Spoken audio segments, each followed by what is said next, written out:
communication has been just fantastic.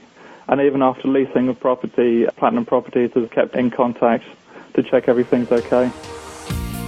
Welcome to the Creating Wealth Show with Jason Hartman. You're about to learn a new slant on investing, some exciting techniques, and fresh new approaches to the world's most historically proven asset class that will enable you to create more wealth and freedom than you ever thought possible. Jason is a genuine self-made multimillionaire who's actually been there and done it. He's a successful investor, lender, developer, and entrepreneur who's owned properties in 11 states, had hundreds of tenants, and been involved in thousands of real estate transactions. This program will help you follow in Jason's footsteps on the road to your financial independence day.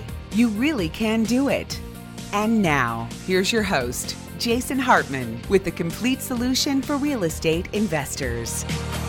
Welcome to episode 1195. Thank you so much for joining me today. You know, one of the things I've been wanting to do for years is help educate our investors on a whole nother aspect of properties. And I know this may sound a little odd that I'm saying this, but the physical aspects of a property, learning about construction, about home inspections, about the physical nature of a property. Of course, you're all probably thinking, well, that's vitally important. But most investors don't really learn much of anything about this. They just leave it to the quote unquote experts, right? And those experts, you'll find, if you don't know what you're talking about, they will rip you off. So I don't want you to be a victim. Remember, we are all about being empowered investors here. That's what we're all about. That is our mission, to empower millions of investors to make sure that they get their maximum return on investment. And so at our recent Meet the Masters conference, we had a presentation from some very professional home inspectors, and they got up on stage and did a whole thing, a bunch of great demonstrations and all that stuff. So I thought I'd invite them onto the show to talk a little bit about inspections and some of the issues and pitfalls. Of course, there is a lot to cover here, and we're only scratching the surface. So look for future episodes on this topic, and we will be covering more and more about construction materials, best practices for maintenance of your properties, so on and so forth. Of course, we always talk a lot about the economic angle, investment strategies, financing strategies, all of that stuff.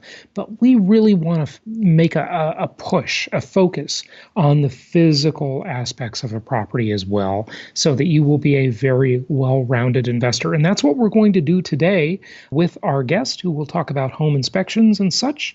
Be sure you go to jasonhartman.com, where you'll see right on the front page our upcoming cruise to Grand Cayman, a big financial hub, and Jamaica and Cuba, the most interesting country in the Western Hemisphere for sure, that is Cuba. Join us for that. Just go to jasonhartman.com. This is our first cruise event, and it's going to be awesome. It's not until November, but in the world of cruising, you need to plan in advance. So take your vacation with us. I think you'll just have an awesome time. Nothing like cruising and hanging out with like-minded investors for an entire week. We've got lots of very special, unique, exclusive shore excursions involved in that cruise too. So it's just going to be a great time. jasonhartman.com. Let's get to our guest and let's talk about the physical aspects of your investment properties. Here we go.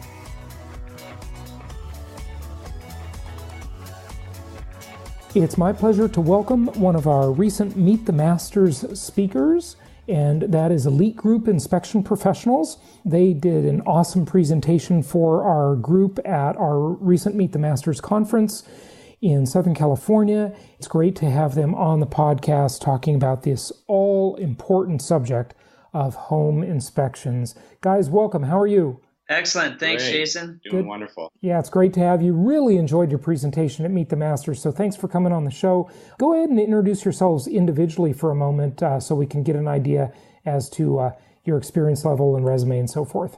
Excellent. So my name is Josh Niehaus, and I'm the Director of Sales for the Elite Group.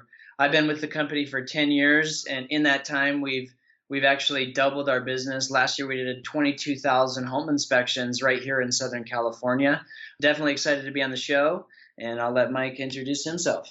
Hey everyone, I'm Mike Spears. I'm the VP of Operations. I've been with the Elite Group now for 8 years. I'm also a licensed general contractor, and this is right up my alley, Jason. For many years, I worked with a lot of investors on buy and flip homes and buy and hold homes. So this is one of my fun topics to talk about. So we're excited. Awesome. Good stuff. Well, one of the first things we probably want to get into is how to choose a home inspector. Let's just quickly go over that, and let's make sure we show that map and talk about the licensed and unlicensed states around the country, right? Absolutely. So I got this yellow notepad, and then I've got a professional report real quick. You really want to choose a professional when it comes to working with the home inspector. And in these states, in the red states, those are actually licensed states, which means the inspector is going to actually have to go and take a general competencies test through the state, and the state is going to mandate them and require that they inspect certain things. Now, the states that are not red, it's truly the wild, wild west. And what that means is anybody can simply make a decision and they can be a home inspector. They don't have to carry insurance. They don't have to carry a business card. They don't have to even take any test. And in those states, you really want to watch out and make sure that you're working with a certified and insured professional. So those are the two. In the red states, you're going to look for licensed and insured. Okay. And then in the states that are not red, you're going to work with somebody who is certified and insured, and make them show you that certification and look up that certification, because there are different certifications. I could go online right now and get a certified in 5 minutes. Okay. So the bigger ones, like INTERNACHI, which is the International Association of Certified Home Inspectors, that's one that I would look for across all of the states in the United States. Okay, so let me say a couple things about that. Number one, licensure does not guarantee competency. I mean, for example, look at my quote, profession, unquote, of real estate. I have had a real estate license since I was 19 years old. But let me tell you, there are a lot of idiots with real estate licenses out there. The real estate test is a really easy test. So you can see why it's just not a high bar. But let me give you an example of something with a very high bar. Lawyers, okay? You got to go to law school, you got to graduate, you got to pass the bar exam, which is a really tough exam. And there's a lot of incredibly stupid lawyers out there. It has amazed me. So none of that stuff guarantees any success. But just for the sake of discussion here, I want to just point out a couple of the big ones, right? In California, you're not required to have a license to be a home inspector. In Nevada and Arizona, you are. Texas, you are. Oklahoma, Arkansas, Louisiana, Mississippi, Alabama, Tennessee, Florida, you are required to have a license. Now, some of those states I just rattled off, we do a lot of business in those states. A lot of our investors are buying properties in those states. One that we do a lot of business in, Georgia, not required to have a license. Jason, if I could just add one last piece, and it's kind of in tune with what you were saying. The last piece of that is look for social proof online. Go look at their Yelp accounts, their Google accounts, and look at the reviews and their Better Business Bureau ratings. That's just what I wanted to add for the last piece of that. Good stuff. Okay, what's up next? Let me kind of dovetail a little bit on choosing the right inspector, because we do work hard at the Elite Group to make sure that all of our inspectors are highly educated and trained. And I think when you're in the business that you're in, Jason, you should be looking to build a team of people, whether it's your contract. I mean, we should be on this, any home inspector should be on that same list of that team that you're building. And so with any team, you would want to vet the people you're working with. And so I highly recommend, we get calls all the time. People want to interview us almost like it's a job interview.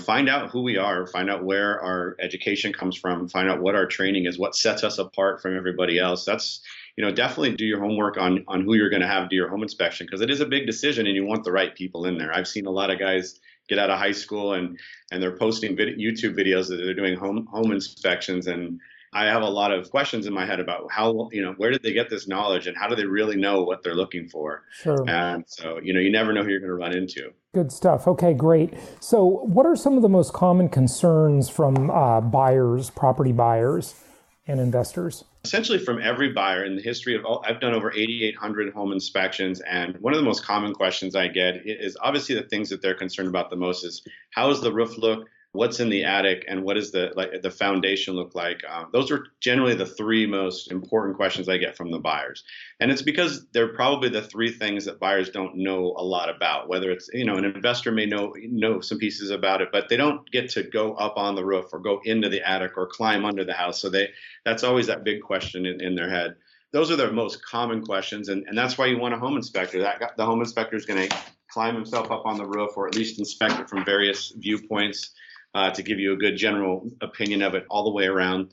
A lot of home inspectors, like our company, we have a lot of drone inspectors who are certified to fly drones over the house to take a look at different areas that maybe we can't access. Same thing with the attic and the foundation. It's easy for a contractor. And again, I was a contractor for a lot of investors back in the day. And when we would go to a house without a home inspector, I would pop my head in the attic, but I wouldn't actually get up in the attic and climb through there. Same thing with the foundation. I might take a knee and kind of look through a foundation screen with my flashlight, but your home inspector is actually popping up in the attic and traversing around throughout there and taking a look at everything. And then same thing underneath the house, climbing underneath and army crawling around and really getting a good picture of everything. When we look at the roof, for example, right? A roof is expensive. That costs a lot of money to replace and even fix. If someone, say the seller of the property, tells the investor, hey, the roof is only 8 years old, for example, right? They shouldn't just take their word for it. Obviously, they need an inspection. But what are some of the issues with roofs? Just talk to us about that a little bit. Sure, depending on the material. So essentially, I wish it was simple for everybody. There's no date or time stamp when somebody put a roof on or when they made their last repair. So it's a very difficult question to answer when you get up there. But what a home inspector is looking for is signs of problems. So when you get on a roof, depending on the materials, again, if you're looking for it, if you find deterioration of materials, you're going to want to look into that further.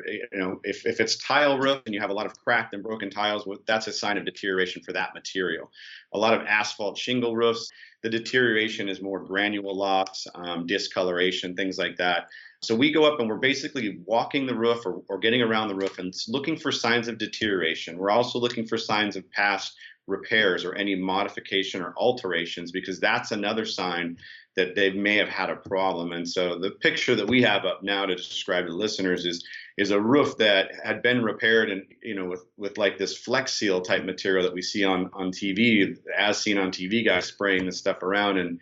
And so number one, I can point out on this roof that there's been a repair made. And number two, I can also report, based on what I'm seeing, is that it looks improper. It looks irregular is what I would say. It doesn't look like it was a professional repair job. And so when I come down off that roof, I can give you a lot of information saying you have an older roof. It has quite a bit of deterioration. It is signs of a past problem and signs of irregular repairs, which, I'm giving you a lot of bad news, but it's good information for you to know. I may have to put aside some of my budget to really concentrate on the roof. Okay. So a long time ago, I remember when I was early in my real estate career many years back, it was sort of somewhat common to get what's called roof certifications, where you could have someone come out and pay them to certify that this roof has, 10 more years on it, for example.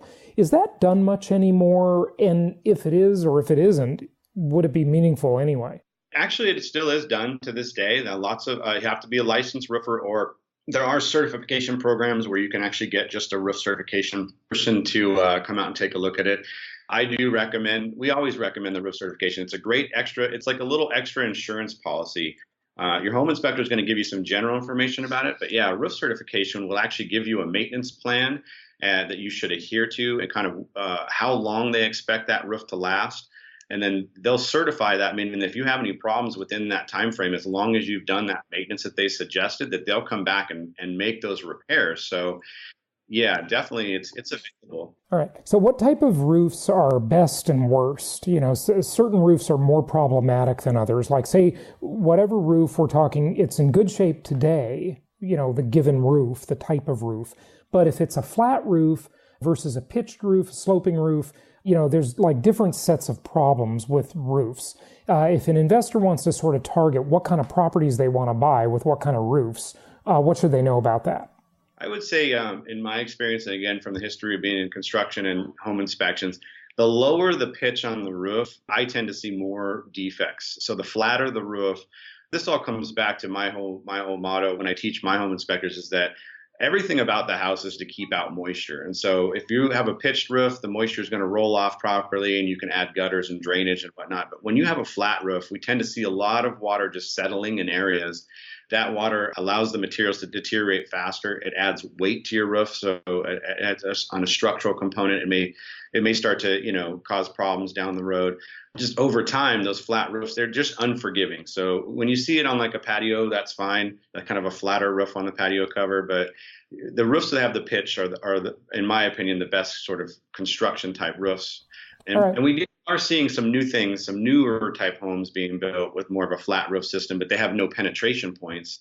And so that's proving to be a good model as well. Okay. So it is kind of... So flat roof, not necessarily bad, especially the newer ones. They've sort of overcome some of the problems. Okay. What about things like gutters and downspouts, for example? Yeah, so this comes back to, and this comes back to a lot of things when I'm looking at a property from the site and the environment of the property entirely. When I first start at the house, the first thing I'm looking for is this property built to push water away or basically prevent moisture from coming into the property? So anything we can do, adding gutters, adding downspouts that push water away from your house, adding drainage around your house, grading your house properly so that you have what's called like swales or things where water will run away from your house. Anytime you have a situation where water's ponding or sitting up next to your home it's a problem for the home, and potentially that water is going to find its way in. So The whole goal of every building is to get water out. Right. Okay. So keep the water out. Now, what we're looking at now is a roof that looks like it basically has a garden growing either on it or maybe up through it. I don't know which. What's going on here? This roof is obviously, it's porous, it's permeable, right? Like, yeah. So in California, we have the pleasure of having several different companies that started up during different eras would build homes with these great materials that they built. And this is an example of what we call a cow shake roof. It's kind of like this organic material, lightweight tile that they decided to start using on homes, and it deteriorates very quickly. And this particular home happens to have, again, when I'm looking at, the site and the environment has multiple trees around this property that are growing up on and over the roof and so on and so forth. So as this roof deteriorated, the outer shell of the tile deteriorated, the pollen and things like that would fall into the roof. And then this is actually a weird case of where they didn't do anything with the roof, and all of a sudden now this organic material started to grow, literally growing trees and bushes on the roof. So we've got a big problem with this house. Yeah, okay, good. What about other things on the exterior of the house? I'm looking in your book, but if you want to go this way, then, whatever. Well, that's a great book to look at. So again, we provide all of our clients with a very good maintenance guide for their home. This is published and written by InterNACHI, who trains millions of home inspectors across the country. So it works well for everybody. But again, a lot of it is situated around site and environment, trying to make sure that the moisture from any kind of weather is going away from the home, down to just looking again at how do the planters affect your property? Again, trees have roots, and we have pipes that are flowing underneath the property, and how are those roots going to possibly affect your foundation or the plumbing underneath there? So there's a lot to look at when you're looking at a home, but when you first start on the outside, the environment is really what you're looking for. Is this conducive to getting rid of moisture, or is it conducive to bringing moisture closer to your house? Those are the first signs of things that you want to look at. How many points are there on one of your home inspections? It's right around 1,800 items are inspected through all the major systems. The plumbing, the heating, the electrical, the roof, the foundation, the grounds, and the structure. So some are more heavier than others, but when we total it up, it's around 1,800 points that we're evaluating when we're at the property. All right, good. And a home inspector can't really tell someone how much something will cost to fix, can they? They can just say, this is what's wrong. You got to go get an estimate from somebody else, right? The industry is interesting. Yeah, we want to remain as unbiased as possible. And so our goal is there to look at function of different parts of your home, like the plumbing and the HVAC, and then material conditions. So basically, we want to report factual information to you. Does this work? And what does the materials look like? And is it a possible safety hazard? And so, yeah, trying to have a home inspector, they're not contractors. We're not licensed contractors.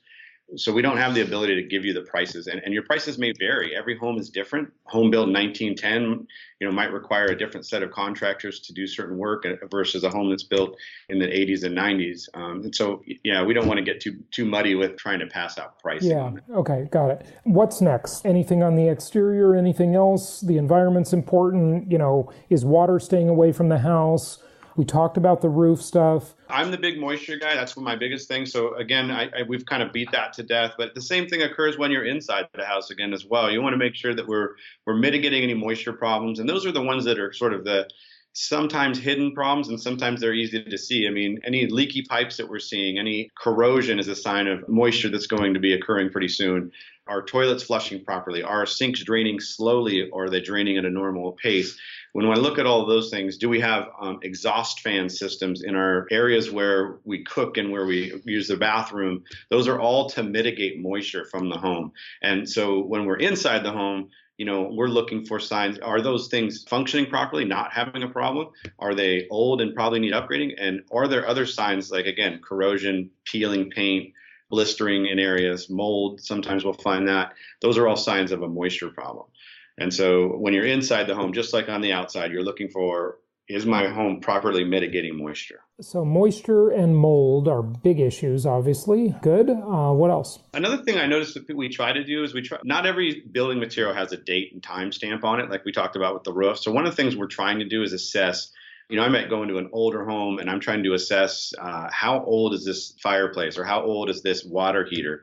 Is it still functioning, and how much life does it have remaining in it? And that's one of these great things about that book that we hand out to our clients, is in the very back, it has a great table for all kinds of building materials that your clientele could go through and look at, and basically give them a lifespan of water heaters and plumbing fixtures and electrical and HVAC. So when we're on the job, we're trying to tell you, hey, this looks like it might be original. It's still functioning properly, but you may have to put some money in the cookie jar to be able to, replace or upgrade this at some point in time in the future. Okay, good. So when we go through this book, let's just take some of the broad items. I just want to look at the broad thing of a property: the site and the environment, the roof, the exterior of the building, the interior, the structural system, the plumbing system, the electrical system, the HVAC system, heating and cooling. Is that property energy efficient type stuff? Seasonal maintenance checklist here, service life expectancies, water management, damage prevention. So we talked about the roof. You talked about the environment a bit, mostly as it relates to water. What do you want to talk about in the interior? I mean, there's so much there, right? Yeah, the interior, again, kind of comes down to more function and material condition. People live in their homes, and that's pretty typical. So we're going to see things like nail holes and cracks and scratches and things like that. And that's not typically what the home inspector is looking for. We're looking for more signs of major problems. So we do a long session of training about cracks here at the Elite Group, and we sit our guys down and we go everything from cosmetic type cracking to structural type cracking. And every crack essentially is a structural crack. It's just a matter of how severe is it and how normal is it. In California, we're so used to the earth moving below us that we tend to look at the smaller cracks as not a big deal and pretty normal for living conditions here. But when you start to get to see larger cracks or certain types of what we call step cracking or check cracking, we look into them a little bit deeper, because they may be associated with a structural problem that's not necessarily, maybe just starting, or may have been an ongoing problem that with the onset of some severe weather may get worse over time. So from a material standpoint, looking for signs of structural problems, again, signs of moisture problems, but in more or less functional things. Do the lights work? Do the electrical outlets work? Do the windows and doors work? Are there any safety issues that are going on, smoke detectors, carbon monoxides? I mean, I could go on forever, but we kind of nerd out inside the house, and we get in there and try and find every little problem as if our family's going to move in there for you. We try to document that for you so you can make an adequate decision on what you're doing when you buy the house. It's sort of hard to, deal with these gray areas of when someone's buying a property. What can they expect? What is reasonable for them to sort of take on? I mean, is there ever a perfect home inspection report? It's a rhetorical question. I already know the answer, but It's funny that you ask those things because those are good questions. I mean, we run into like I'll do a house that was built in 1910 that someone was very good with their maintenance, and it has very minimal amount of problems. And I'll do a house that's never been lived in, brand new. They're still building houses around it, and I'll find electrical problems and mold problems and things like that. So there is no perfect house. And again, when you have a home inspector who's trained essentially to find the defects, I've only, in my 8,000 inspections, I think I've only found 2 houses that I couldn't necessarily write down a major defect. And those are the 2 worst nights of sleep of my life. I felt like I failed myself. In other words, you thought you were missing something. It can't be true, right? Yeah. Okay. Those are rare gems if we find them. They're a dream. Here's something that is a common thing with many investors is they'll buy the property from a rehabber, from a local market specialist that is doing a rehab on the property. And at the time of the inspection, the property will not be ready. It will not be finished.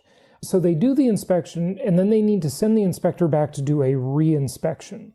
Can you speak to that a little bit? Or to make sure that the seller has really done everything that they promised and brought the property up to par. Just speak to us for a moment about re-inspections, if you would. So we offer a re-inspection on any one of our inspections. So if we come in and find, a page of problems that you want to have the seller repair, we'll happily come back once they've identified that they've repaired them, and we'll go through that list and basically give you our opinion again, if the repair's actually been fixed, if the problem's been fixed, or if, in what kind of repair it was. We do see sometimes people say, yeah, I repaired that leak, and then we go look and there's duct tape wrapped around something. Right. So it's the quality of the repair that we're also looking at as well. Mm-hmm. Yeah, and that home inspector, especially if you're purchasing out of state, you haven't physically been to the property, they're your second pair of eyes, and they're going to photo document everything. Was it done properly? They're going to take a photo of it so you can have it for your records. If anything did come up in the future, or if a repair was not made properly, you can then send that back to the contractor and say, here's the photo on page 39. Go back. And this time, instead of a handyman doing it, I'm requesting a licensed professional finish this and finish it the right way. Okay, good. What else? You want to pick anything more on these different systems that I mentioned earlier? It seems like we haven't really talked about plumbing yet, water heaters and other plumbing issues. With any kind of plumbing issue, again, that's where everything was designed, right? We need water as human beings to live in our homes, so we need to be able to drink it, to use it, to bathe, and for other sanitary reasons, shower and whatnot. But everything that's designed with plumbing it's designed to turn on and off and to exit the property through the piping that goes under the ground or underneath the structure. And so, yeah, all those plumbing features, we're there to check them. We're there to turn them on, make sure that the cold water is working, the hot water is working, the drains are working, that the pressure feels normal, that there's no signs of potential problems such as, rust and corrosion are the initial signs that you're going to have a leak at some point in time. And so, when it comes to plumbing, we're checking out all of those things. And again, we talked a little bit about electrical. HVAC is another one for comfort. We want to make sure we're getting some way of heating the main living space, some way of cooling the main living space if it's necessary. It's not required to have cooling in every location. It is required to have heating in California, so we're looking for that. Those could be complicated systems, so we want to make sure that the venting is correct and the ductwork is correct, and we're getting the correct temperature readings from an industry standard standpoint. So, we take each one of those parts of the home, the roof, HVAC, plumbing, and then we break them down into individual parts. That's how Josh got to our 1,800 items, breaking down those pieces of the inspection into smaller pieces for us to provide information on. Anything in particular in plumbing that's like always stands out? It's always a problem. People should watch out for. One of the first things that we see is like a lot of homeowners want to do their own repairs. And so we see a lot of irregular repairs using dissimilar materials. There's certain materials are meant to be with certain other materials. So when I go to a house and I see PVC connected to an ABS pipe, and I know right there that I'm dealing with someone who's not necessarily a licensed plumber, because we wouldn't see that. The other part of it is that when we look at the quality of the materials, and I see this a lot, especially in flipped home properties, things like that, is that, as you get done with your project, the budget's getting a little tighter towards the end, and you start to buy those finished materials. And yeah, you can buy the $2 really thin plastic, plumbing trap that's flexible and you don't have to do much work. or you can buy the more expensive trap that in the long run is going to last you longer and you're going to have less problems with it. So a lot of it comes down to, we have these big box stores. You can buy anything from a $2 2x4 to a $10 2x4. And so you get what you pay for when it comes to quality. And then the installation, depending on if it was a homeowner, a handyman, or a licensed plumber, you can certainly tell where the quality is. Right. Yeah. People cut corners, and it causes everybody else lots of problems. It's a real bummer, but that's the way life is. Okay, so big standout problems in anything else. I mean, we got to wrap it up. We could, this could be literally 8 hours long. There's so much to hear.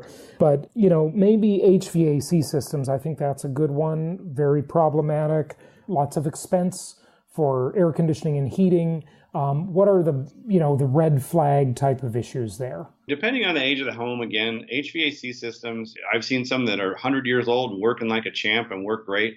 Again, it comes down to, does it turn on? Does it function properly? Am I getting the right temperatures where needed? And then we kind of look into, does it look like it's had its regular maintenance? I mean, here, everything comes down in a home to, if you do your regular maintenance, you can make an HVAC system outlive its expected life expectancy by 20 years. And we see that all the time. So when we're looking at those systems, again, we're looking at, does it look like it's been maintained? And that's where the biggest problem occurs with any part of any home, is that people just don't have time to maintain their home, or they don't know how to do it. And so that's a lot of what we find with these bigger issues. Water heaters aren't being drained on a regular basis, and the sediment's not being cleaned out. And so, they have a less lifespan because they're not receiving that maintenance. And air conditioning coils are not being cleaned out properly, so they're not receiving the right maintenance, so they don't last as long. So again, when we do the home inspection, everything's going to depend on that home, that location, what the weather experience is there, and then how well that person has maintained the home throughout the life of it. Good stuff. Well, guys, thank you for all the information. Obviously, there's a lot more to this stuff.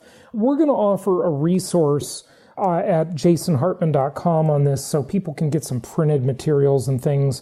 Look for that in the future. Stay tuned, and we'll give a specific link on a future podcast episode where people can find that, because there's just a lot of stuff here that we could share with people, and it would really help them.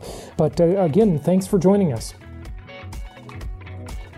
Thank you so much for listening. Please be sure to subscribe so that you don't miss any episodes. Be sure to check out the show's specific website and our general website, hartmanmedia.com, for appropriate disclaimers and terms of service.